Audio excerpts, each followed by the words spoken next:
Therapeutic BDSM, BDSM therapy, kink therapy.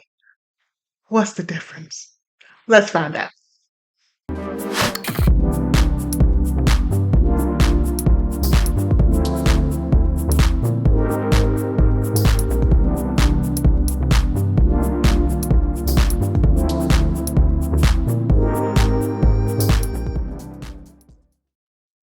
Hey, it's Linda Renee, aka Docu Rock, and welcome back to my channel, The Audacity of Docu Rock. Today we are talking about one of my favorite things, therapeutic BDSM, and specifically we're going to talk about something that really needs to be talked about, and that's the difference between therapeutic BDSM and BDSM therapy. Let's just get into it, okay? First of all, therapeutic BDSM is not BDSM therapy, nor is it therapy at all. And that's a really important distinction to understand. So we're going to break it all the way down because I know how we do, and we're going to make some sense out of it because there's a lot of confusion around this, and I actually talked about it in my book. Okay, so let me go ahead and pub that really quickly. The very first chapter, Nuance Matters. Okay, and this is therapeutic BDSM, an alternative form of healing. Anywho, okay. First, again, let's say this with some emphasis. Therapeutic BDSM is not BDSM therapy. And again, it's not therapy in any traditional sense. And I know that might sound confusing, but again, we're going to explain. Okay, so y'all just stick around.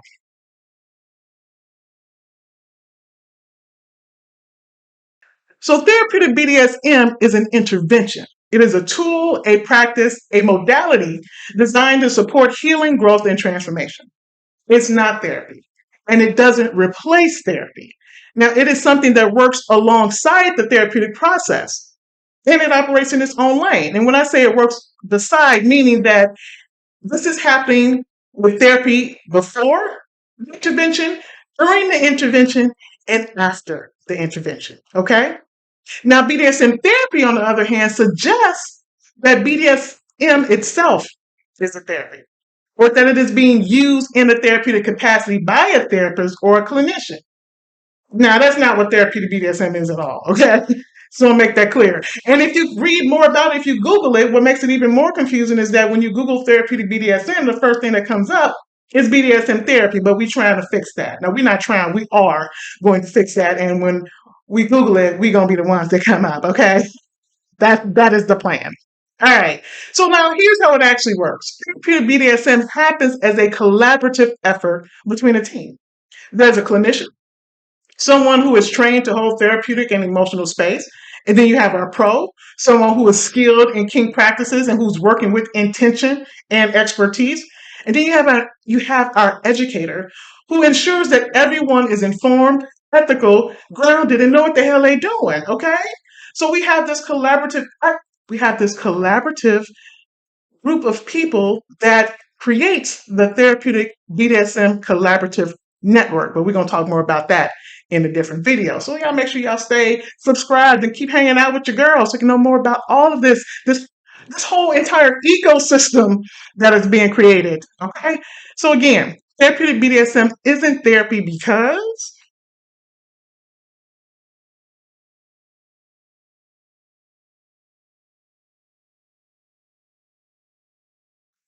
the clinician is not the practitioner.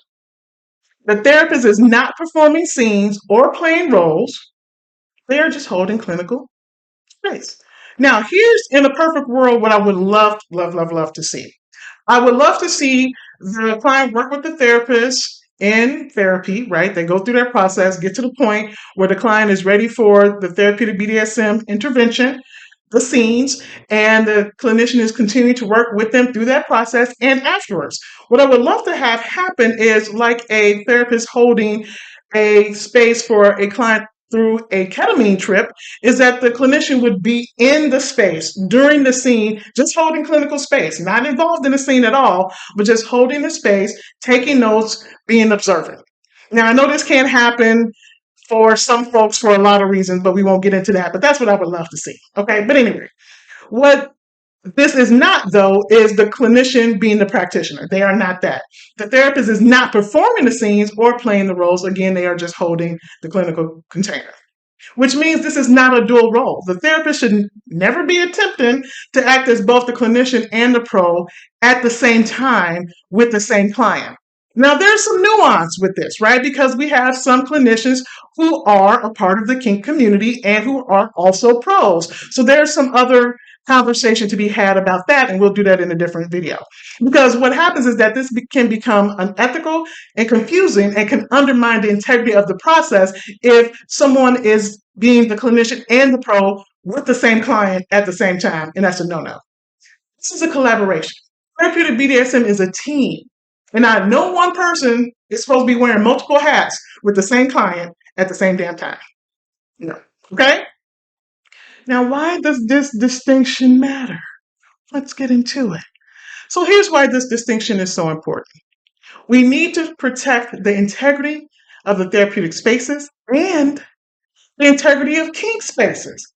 When someone calls themselves a kink therapist or they mix up roles, it can create a lot of confusion for the clients, for the pros, and for the kink community as a whole. Again, when you Google it, it's a whole lot of confusion, and I talk about it here. Okay? Therapeutic BDSM is designed to be intentional, ethical, and collaborative. It's not about labeling yourself a therapist if you're not, nor is it about a therapist trying to step into the role of something that they are not trained for or proficient in. It's not what we're doing. We want everyone to operate in excellence by staying in the lane for which they are proficient in.